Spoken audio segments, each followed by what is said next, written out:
नागपुरातल्या जुना भंडारा रोडच्या रुंदीकरणासाठी प्रशासनानं भूसंपादन प्रक्रियेला वेग दिलाय। अधिग्रहणापूर्वी प्रशासनानं दिलेल्या सूचनेवर प्राप्त झालेल्या हरकतींवरील सुनावणी देखील पूर्ण झाली आहे।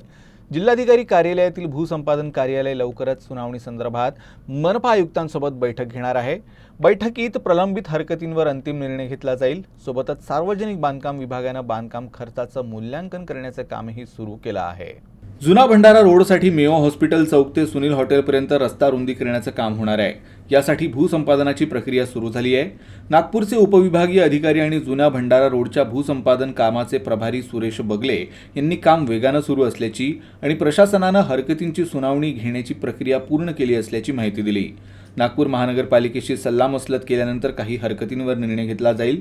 जमिनींचं मूल्यांकन रेडी रेकनरनुसार करण्यात आलं आहे, तर बांधकाम खर्चाचं मूल्यांकन सार्वजनिक बांधकाम विभागाकडून केलं जात आहे। प्रशासन लवकरच भरपाई रकमेचंही वाटप करण्याचं काम सुरू करणार असल्याचंही त्यांनी सांगितलं। त्याचा 30 दिवसाचा पिरियड होता, तो संपल्यानंतर 21चं आपण नोटिफिकेशन काढलं आणि 21 नंतर त्यामध्ये काही कोणाचे क्लेम्स किंवा ऑब्जेक्शन जसे की कॉम्पेन्सेशन बाबत कसे की कोणाच्या नावं चढलेले आहेत, कोणाचे नावं चढलेले नाही आहे, कोणाचे नावं आले, कोणाचा एरिया करेक्शन, या सगळ्या बाबींसाठी आपण सगळ्या हिअरिंग घेतल्या। जवळपास त्यामध्ये 700-750 पर्यंतचे प्रॉपर्टीज आहेत आणि जवळपास 4,500 लोकांना आम्ही नोटीस वाटप केल्या होत्या महानगरपालिकेमार्फत, NMC मार्फत, आणि त्यापैकी आम्ही जवळपास सर्व लोकांचे आम्ही 6 तारखेपासून 21 तारखेपर्यंत त्यामध्ये हिअरिंग घेतलेले आहेत। लोकांचे क्लेम्स अँड ऑब्जेक्शन आमच्याकडे आलेले आहेत। आता आम्ही ते सगळं त्यांचे जे क्लेम्स अँड ऑब्जेक्शनचं आमचं रीडिंग सुरू आहे, त्याच्यावरती माननीय आयुक्त महोदय NMC